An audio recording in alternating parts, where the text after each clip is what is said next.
My family thought that I was dead. The night that changed my destiny. Chapter 3. The man who changed my destiny, part 1. The morning after Chief Emmanuel Eze offered me a job, I woke before the first rooster crowed. For several minutes, I lay awake, staring at the ceiling of our small room. It all felt like a dream. Only 3 days earlier, I had been struggling to find daily work just to feed my wife and our 2 little boys. Now, one of the wealthiest men in Anambra State wanted me to become his personal driver. Adaeze gently touched my shoulder. "You didn't sleep, did you?" I smiled. "How could I? I'm afraid I will wake up and discover it was only a dream." She laughed softly. "If God has opened his door, nobody can close it." Those words settled my anxious heart. After morning prayers, she carefully ironed my only white shirt. She stitched a loose button before handing it to me. "You must represent our family well." "I will. And remember who you are," I promised. Before leaving, I kissed my 2 sons as they slept peacefully. Looking at them gave me fresh determination. Every sacrifice I made would be for them. Chief Emmanuel Eze's mansion was unlike anything I'd ever seen. The gates alone were taller than most houses in my village. Security guards greeted me respectfully. Inside, gardeners trimmed colorful flowers while cleaners polished expensive cars that gleamed beneath the morning sun. A steward led me to the garage. 5 luxury vehicles stood in perfect condition. I swallowed hard. Chief Eze walked in a moment later. "Good morning, Okoli." "Good morning, sir." He tossed me a set of keys. "Today we begin." He noticed the uncertainty on my face and smiled. "Relax. I have never driven vehicles like this, sir." He chuckled. "A good driver controls his mind before he controls a car." Those words stayed with me. Over the next few weeks, experienced chauffeur trained me. They taught me defensive driving, security procedures, vehicle maintenance, professional etiquette. I absorbed every lesson like a sponge. Whenever I made mistakes, I corrected them quickly. Chief Eze noticed. One evening, he called me into his study. "Sit down." I hesitated. "Sir, I can stand." He shook his head. "I asked you to sit." Slowly, I obeyed. He leaned back in his chair. "Do you know why I choose you?"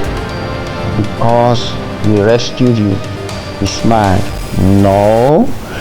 I looked surprised. "I choose you because after saving my life," he paused, "you never asked me for money." I lowered my eyes. It was simply the right thing to do. He nodded proudly. That answer confirms I made the right decision. Months passed. Driving Chief Eze became more than a job. It became an education. Every journey taught me something new about business, leadership, and humility. Whenever we traveled, he asked about my family. One afternoon, he said, "How many children do you have?" "2 boys, sir." "And your wife?" "Her name is Adaeze." He smiled warmly. "Never neglect your family while chasing success." Those words pierced my heart. "I won't, sir." If only Had I known how those words would echo years later. Chief Eze never treated his staff like servants. He knew everyone's name. He celebrated birthdays. He paid salaries on time. Whenever someone fell sick, he covered the hospital bills. One afternoon, I asked him, "Sir, why are you different?" He smiled. "When I was poor, one stranger helped me." He looked out the window. "I promised God that if ever I became wealthy, I will become the stranger who helps others."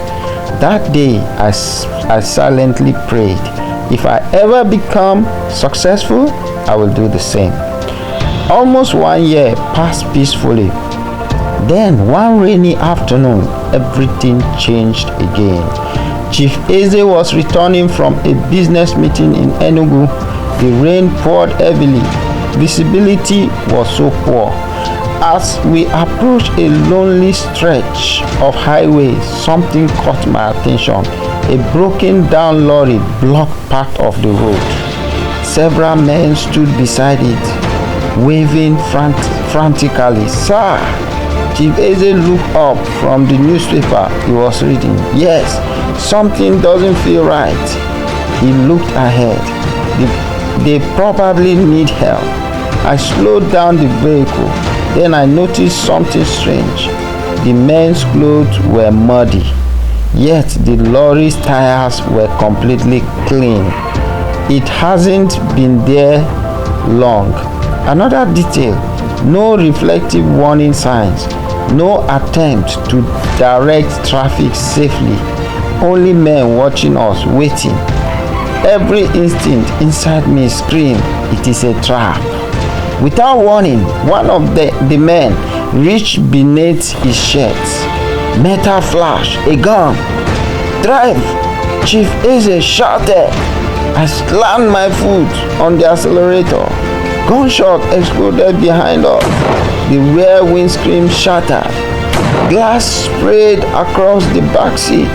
Bullets struck the road beside the vehicles. The powerful SUV roared forward.